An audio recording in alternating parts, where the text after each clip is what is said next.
تھوڑا ایک لائن اوپر سے ولا قاعدتا للاسم المخرج لیلزما من مخالفتہ الشذوذ فمن أين يحكم فيهما بالشذوذ ومن هذا تبين الفرق بين الشاذ والمعدول۔ یہاں سے ایک سوال مقدر کا جواب ہے۔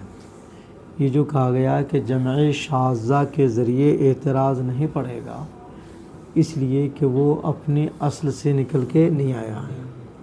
اقواس اور انیوب قاعدے کے حساب سے ان کی اصل اقواس اور انیاب ہونی چاہیے تھی، اسی سے نکل کے آنا تھا اور ان سے نکل کے نہیں آیا، تو اپنی اصل سے نکل کے۔ اور عدل کے لیے ضروری ہے کہ اپنی اصل سے نکل کے آئے، سمجھ گئے؟ تو اس پر کہا کہ نہیں، اس کو شاذ اس وجہ سے نہیں کہا گیا ہے کہ وہ اصل سے نکل کے نہیں آئے، اصل ہی سے نکل کے آئے ہوں، لیکن شاذ اس بنیاد پر کہا گیا۔ بات کیا آئی تھی کہ یہ اپنی اصل سے نکل کے نہیں آئے گا۔ کیسے کہہ رہے ہیں کہ اپنی اصل سے نکل کے نہیں آیا ہے؟ اس لیے کہہ رہے ہیں کہ اگر اپنی اصل سے نکل کے آتا تو پھر شاذ کیوں ہوتا؟ یہ شاذ کیوں ہوتا؟ ان کو شاذ کہا جا رہا ہے، اس کا مطلب جہاں سے نکل کے آنا چاہیے تھا وہاں سے نہیں آیا، اس لیے تو شاذ ہے۔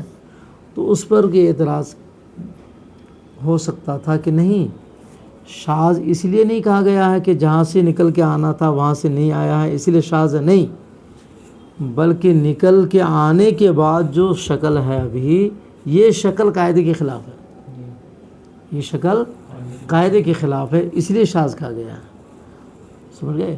تو اسی کا جواب دے رہے کہ نہیں، اس میں مخرج کے لیے کوئی قاعدہ ہوتا نہیں ہے، اس میں مخرج کے لیے کوئی قاعدہ نہیں ہوتا ہے جس کی مخالفت سے شاذ ہونا لازم آئے گا۔ تو ولا قاعدتا للاسم المخرج، اس میں مخرج کے لیے کوئی قاعدہ نہیں ہے کہ اس کی مخالفت سے شاذ ہونا لازم آئے، سمجھ گئے؟ تو یہ شاذ جو ہے اصل سے نہ نکلنے کی وجہ سے ہے۔ فمن أين يحكم فيهما بالشذوذ، تو پھر کیسے ان کے شاذ ہونے کا حکم لگایا جائے گا؟ تو شاذ ہونے کا حکم اس میں مخرج کے قاعدے کی مخالفت کی وجہ سے نہیں ہے، بلکہ اصل سے نہ نکلنے کی وجہ سے۔ اسی سے شاذ اور معدول کے درمیان فرق ظاہر ہو گیا کہ معدول وہ ہوتا ہے جو اپنی اصل سے نکل کے آتا ہے، اور شاذ وہ ہوتا ہے جو اپنی اصل سے نکل کے نہیں آتا۔ و تقدیراً، عدل کی دوسری قسم ہے تقدیری، یعنی ایسی اصل سے نکل کے آیا ہو جو اصل محقق نہ ہو بلکہ مقدر ہو، یعنی اس اصل کے وجود پر غیر منصرف ہونے کے علاوہ کوئی دلیل قائم نہ ہو، اے خروجاً کائناً عن اصل مقدر مفروض، یعنی وہ خروج ایسے اصل سے ہو جو مقدر اور فرضی ہو، سمجھ گئے؟ اب یہ فرض کرنے کا سبب کیا بنا ہے؟ غیر منصرف ہونا، غیر منصرف پڑھا جا رہا تھا، دو سبب پائے نہیں جا رہے تھے، اس لیے یہاں عدل کو فرض کیا گیا۔ جب عدل فرض کیا گیا تو اس کے لیے معدول عنہ چاہیے، تو معدول عنہ کے لیے کوئی دلیل نہیں تھی، تو معدول عنہ کو فرض کر لیا گیا۔ یکون الداعی الی تقدیرہ و فرضہ منع الصرف، تو اس کی اصل کی تقدیر اور فرض کا سبب غیر منصرف ہونا ہے، لا غیر، اس کے علاوہ کچھ نہیں، غیر منصرف ہونا ہی یہ سبب ہے اس کے اصل کے فرض کرنے کی۔ مثال دے رہے ہیں عدل تقدیری کی، جیسے عمر، اسی طرح ظفر، کہ ان دونوں کو غیر منصرف پایا گیا، لیکن سبب اس میں ایک ہی تھے، ان دونوں میں علمیت، اور ایک سبب سے غیر منصرف نہیں تھا، تو عدل فرض کی۔ تو عدل فرض کرنے سے پہلے معدول عنہ کو ثابت کرنا ہوگا، تو ان کا معدول عنہ دلیل سے ثابت نہیں ہو پایا، تو معدول عنہ کو فرض کر لیا گیا۔ تو غیر منصرف پڑھا جا رہا تھا، اس لیے اس کے معدول عنہ کو فرض کیا گیا ہے، جیسے عمر، اسی طرح ظفر۔ فَإِنَّهُمَا لَمَّا وُجِدَا غَيْرَ مُنصِرِفَيْنِ، جب یہ دونوں غیر منصرف پائے گئے، وَلَمْ يُوجَدْ فِيهِمَا سَبَبٌ ظَاهِرٌ إِلَّا الْعَالَمِيَّةَ، تو ان دونوں میں عالمیت کے علاوہ کوئی سبب ظاہر پایا نہیں گیا، تو اعتبرا فیہما العدل، تو ان دونوں میں عدل کا اعتبار کر لیا، مگر عدل کا اعتبار کرنا اس بات پر موقوف ہے کہ پہلے معدول کو فرض کیا جائے، معدول ثابت ہو، تو معدول دلیل سے ثابت نہیں ہوا تو معدول فرض کر لیا گیا۔ ولما توقف اعتبار العدل علی وجود الاصل، جب عدل کا اعتبار کرنا اصل کے وجود پر موقوف ہو گیا اور اصل کے وجود پر کوئی دلیل تھی نہیں تو فرض کر لیا۔ ولم یکن فیہما دلیل علی وجودہ، اور ان دونوں میں معدول عنہ کی وجود پر کوئی دلیل نہیں تھی بغیر منصرف ہونے کے علاوہ، تو قدرا فیہما، تو ان دونوں میں معدول عنہ کو فرض کر لیا گیا ان دونوں میں کہ ان کے اصل عامر اور ظافر ہیں، انہی دونوں سے عمر اور ظفر کی طرح بدول ہو کے آئے ہیں۔ باب قطام، باب قطام سے مراد ہر وہ لفظ جو فعالے کے وزن پر ہو اور آخر میں را نہ ہو، آخر میں اور آیان مؤنثہ کا علم ہو۔ آئین کی جمع ہے آیان، یعنی ایسی مؤنث کا علم ہو جو قائم بالذات ہو، عرض نہ ہو، کیا نہ ہو؟ ہاں، آئین کی جمع آیان ہے، سمجھ گیا؟ ایسی مؤنث کا علم ہو جو مؤنث کیا ہو؟ قائم بالذات ہو، قائم بالغیر نہ ہو۔ تو اگر وہ فعالے کے وزن پر ہے، آیان مؤنثہ کا علم ہے، فعالے کے وزن پر ہے، آخر میں را نہیں ہے، تو بنو تمیم کے یہاں ان میں بھی عدل فرض کرتے ہیں۔ کیا کرتے ہیں؟ عدل فرض کرتے ہیں۔ عدل کیوں فرض کرتے ہیں؟ غیر منصرف بنانے کے لیے؟ کہ نہیں، غیر منصرف بنانے کے لیے نہیں، بلکہ ان کو ان پر محمول کرنے کے لیے جو انہی کا ہم وزن ہے اور آخر میں را ہے، آخر میں جسے ہزار تمارے ہیں، یہ فعال کے وزن پر ہیں، آخر میں را ہے، سمجھ گئے؟ تو ان میں غیر عدل فرض کیا گیا۔ ہزار تمارے میں را والے جو فعال کا وزن ہے ان میں عدل کو فرض کر لیا گیا، تو کہ بے را والا بھی اسی کا ہم وزن ہوا، خالی را نہیں ہے، یہی ہے نا، ہم وزن تو ہوا۔ تو جب ایک وزن میں عدل کو فرض کیا گیا اور یہ لفظ اسی کا ہم وزن ہے تو اسی پر محمول کرنے کے لیے ان میں بھی عدل کو فرض کیا گیا۔ سمجھ میں آئی؟ تو قطام میں بھی باب قطام یعنی جو فعالی کے وزن پر ہو، آیان مؤنثہ کا علم ہو، آخر میں را نہ ہو، ان میں بھی علم فرض کیا جاتا ہے بنو تمیم کے یہاں ان را والے پر محمول کرنے کے لیے۔ آئی سمجھ میں؟ دیکھو وہ مثل و باب قطام، مثل باب اس کہہ رہے ہیں، لفظ قطام نہیں کہہ رہے ہیں، چونکہ یہ قاعدہ کلیہ بتانا چاہتے ہیں کہ خالی لفظ قطام کی گفتگو نہیں ہے بلکہ ایک کلی گفتگو ہے۔ کیا ہے؟ کرو المعدولہ، یعنی جو عدل والا ہے، قاتمہ سے عدل کرایا ہے۔ باب بولا، اس سے کیا مراد ہے کہ ارادہ ببابہا، باب سے مراد لیا کل ما ہوا علی فعالی، کہ ہر وہ لفظ جو فعالے کے وزن پر ہو، علما للآیان المؤنثہ، آیان مؤنثہ کا علم ہو، من غیر ذوات الرا، را والی نہ ہو، آخر میں را۔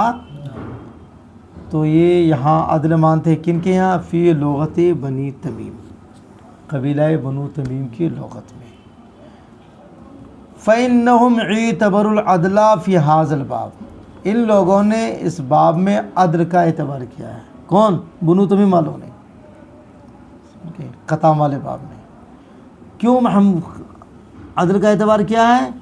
کہ انہی کا جو ہم وزن لفظ ہے را والا نا، اسی پر محمول کرنے کے لیے، چونکہ ان میں عدل فرض کیا گیا، حملا لہو علی ذوات الرا فی العالم المؤنثہ، عالم مؤنثہ کے را والے لفظوں پر محمول کرنے کے لیے جو اسی وزن پر ہیں، آخر میں را ہے اور آیان مؤنثہ کا علم ہے، تو وہاں عدل فرض کیا گیا۔ تو کرو یہ بھی تو آیان مؤنثہ کا علم ہے، یہ بھی انہی کا ہم وزن ہے، خالی را نہیں ہے، یہی ہے نا، تو ان کو بھی انہی پر محمول کرنے کے لیے عدل فرض کیا گیا۔ را والی کون ہے؟ کہ جسے ہزارے و تمارے۔ اب سوال یہ پیدا ہوتا ہے کہ جو فعالے کے وزن پر ہے، آیان مؤنثہ کا علم ہے، مگر را والے ہیں وہ، ان میں عدل کو فرض کیا گیا ہے، تو ان میں کیوں فرض کیا گیا؟ تو کہ اصل میں یہ تھے مبنی، کیا تھے؟ مبنی۔ اس میں دو ہی سبب تھے، ایک عالم اور ایک تانیث۔ دو سبب غیر منصرف کے لیے کافی ہے، کس کے لیے؟ مبنی ہونے کے لیے دو سبب کافی، سمجھ رہے ہو؟ جو ہزار تمارے یا اس جیسے الفاظ ہیں جو آیان مؤنثہ کا عالم ہے، فعال کے وزن پر آخر میں راہ ہے، تو یہ سب غیر منصرف ہیں. اور غیر منصرف جب دیکھا سبب کیا ہے تو کہا دو ہیں، عالمیت اور تانس. تو کہا دو سبب سے غیر منصرف تو بنیں گے نہیں، اس لیے ایک سبب کی ضرورت تھی تو عدل فرض کیا. کیا کیا؟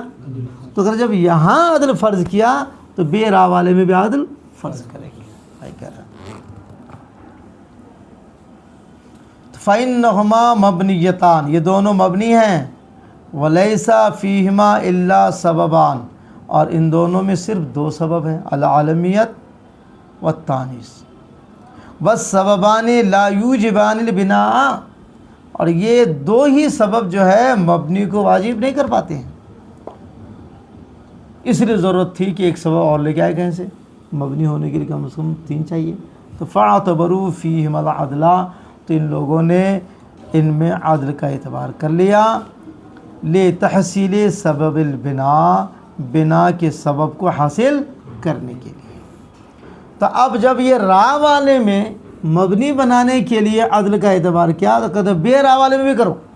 فَلَمَّا اعْتَبَرُوا فِيهِمَا الْعَدْلَ، جب ان لوگوں نے راہ والے میں عدل کا اعتبار کر لیا ہزار تمارے میں، لِتَحْصِيلِ سبب البناء، مبنی کے سبب کو حاصل کرنے کے لیے، تو اب جو بے راہ والے ہیں نا، جو معرب ہے غیر منصرف ہے، کیا کہتے ہیں جو معرب ہیں، ان کو بھی، ان میں بھی عدل کا اعتبار کر لیا.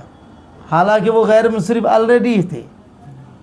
غیر منصرف مطلب علم ہے اور تانیث ہے، تو غیر منصرف کے لیے دو ہی سبب چاہیے تھا نا، وہاں عدل کی ضرورت نہیں تھی، خالی ان پر محمول کرنے کے لیے. تو کہہ رہے جب انہوں نے ان میں راہ والے میں عدل کا اعتبار کیا مبنی کے سبب کو حاصل کرنے کے لیے، تو اعتبروا فیما عداہما، ان دونوں کے علاوہ جو ہیں بے راہ والے ان میں بھی اعتبار کر لیا. حالانکہ یہ ان میں سے ہے جن کو معرب غیر منصرف کرا دیا گیا ہے. کیوں ان میں عدل کا اعتبار کیا؟ حملا لہو علی نظائرہ، اپنے ہم مثلوں پر محمول کرنے کے لیے، راہ والے پر محمول کرنے کے لیے. حالانکہ یہاں ضرورت، چونکہ یہ غیر منصرف ہے، غیر منصرف کے لیے دو ہی سبب چاہیے تھا نا، دو سبب تو موجود تھا. ما عدم الاحتیاج الیہ، حالانکہ اس کی ضرورت نہیں ہے. کیوں ضرورت نہیں ہے؟ لتحقق السببین لمنع الصرف، غیر منصرف کے لیے دو سبب موجود ہونے کی وجہ سے. تو غیر منصرف کے لیے تو آلریڈی دو سبب موجود ہے، اب یہاں عدل کی کیا ضرورت تھی؟ خیری محمول کرنے کے لیے ایسا کیا. وہ دو سبب کیا ہے؟ العالمیت، اگر السببین کا بدل مانیں گے تو ہو جائے گا العالمیت والتانیث، سمجھ گیا. اور اگر یہاں خبر مانیں گے مبتدا مقدر، احدہم العالمیت و ثانیہم التانیث، اس طرح ہو جائے گا العالمیت والتانیث. تو عدل کا اعتبار باب قطام میں غیر منصرف بنانے کے لیے نہیں ہے، خالی محمول کرنے کے لیے. فاعتبار العدل فی، باب قطام میں عدل کا اعتبار انما ہوا للحمل علی نظائرہ، اس کی نظیروں پر محمول کرنے کے لیے ہے، لا لتحصیل سبب منع الصرف، غیر منصرف کے سبب کو حاصل کرنے کے لیے نہیں ہے. اس لیے بعض لوگوں نے کہا یہ باب قطام کو لانا یہ بے محل ہے، یہ خلط مبحث ہے. کیوں؟ گفتگو چل رہی ہے غیر منصرف کی، کہ عدل فرض کریں گے غیر منصرف کی وجہ سے. کس کی وجہ سے؟ اور یہاں عدل فرض کر رہے ہیں، ان کو پیش کر رہے ہیں جس میں عدل فرض کیا گیا ہے دوسرے پر محمول کرنے کے لیے. اس کی گفتگو تھوڑا چل رہی تھی. گفتگو کس کی چل رہی تھی؟ کہ عدل کو فرض کیا جائے گا غیر منصرف کی وجہ سے، اور یہاں باب قطام تو ان میں سے ہے نہیں، یہاں عدل تو فرض کیا جا رہا نظائر پر محمول کرنے کے لیے. اس لیے بعض لوگوں نے کہا یہ بے محل اس کو لے کے آ گئے ہیں، یہ محل اس کا نہیں تھا. ولہٰذا یقال، اسی وجہ سے کہا جاتا ہے ذکر باب قطام ہا ہونا لیسا فی محلہ، باب قطام کا ذکر یہاں بے محل ہے. کیوں؟ لأن الکلام فیما قدر فی العدل لتحصیل سبب من الصرف، اس لیے کہ گفتگو تو اس میں چل رہی ہے جس میں عدل فرض کیا گیا ہو غیر منصرف کے سبب کو حاصل کرنے کے لیے، اور یہاں ویسا ہے نہیں. سمجھ گیا؟ اچھا ادھر کہا تھا فی لغت بنی تمیم، ہے نا، بنی تمیم. یہ کہنے کی کیا ضرورت تھی؟ کہا اس لیے ضرورت تھی کہ سارے لوگ ایسا نہیں کہتے ہیں. باب قطام میں جو عدل کو مان رہے ہیں، سمجھ گئے، تو سارے لوگوں کا یہ موقف نہیں ہے، بلکہ حجازی حضرات تو اس کو مبنی مانتے ہیں. کیا مانتے ہیں؟ باب قطام کو غیر منصرف. انما قال فی تمیم، یعنی بنو تمیم کہا، کیوں؟ لأن الحجازیین یبنونہ، اہل حجاز تو ان کو مبنی مانتے ہیں، وہاں اس کی ضرورت، ہاں، تو فلا یکون مما نحن فی، تو پھر اس میں سے نہیں ہوگا اس میں ہماری گفتگو ہے۔ پھر یہ کہ بنو تمیم سے مراد سارے لوگ نہیں ہیں بلکہ ان میں اکثر لوگ ہیں۔ کوئی بھی بات ہوتی ہے تو سارے آدمی متفق ہو جائے ایسا نہیں ہوتا، کسی گاؤں میں کوئی فیصلہ ہوتا ہے تو سارے لوگ متفق ہو جائے ایسا نہیں ہوتا، کسی خاندان میں ہوتا تو سارے لوگ متفق ایسا، بلکہ ایک گھر میں کوئی مسئلہ پاس ہوتا ہے تو 9 افراد گھر کے ہیں تو 2 افراد اختلاف کر ہی جاتے ہیں۔ تو یہاں بھی بنو تمیم سے مراد سارے لوگ نہیں ہیں۔ والمراد من بنی تمیم اکثرهم، مراد بنو تمیم سے ان میں اکثر ہیں۔ فإن الأقلین منهم لم يجعلوه ذوات الرائے مبنیۃً، اس لیے کہ کچھ بنو تمیم والے جو ہیں راہ والے کو مبنی نہیں مانتے ہیں، ان کو وہ غیر منصرف مانتے ہیں۔ کیا مانتے ہیں؟ غیر منصرف تو مورب کی قسم سے ہے، بل جعلوها غیر منصرفۃ، بلکہ ان کو غیر منصرف قرار دیا ہے۔ اگر غیر منصرف ہے تو اس میں عدل کی ضرورت، فلا حاجت الی اعتبار العدل، تو اس میں عدل اعتبار کرنے کی ضرورت نہیں ہے غیر مبنی کے سبب کو حاصل کرنے کے لیے اور اس کے غیر پر حمل کرنے کے لیے۔ بس اس کتاب کے حساب سے چلو ختم کر دیں انشاءاللہ۔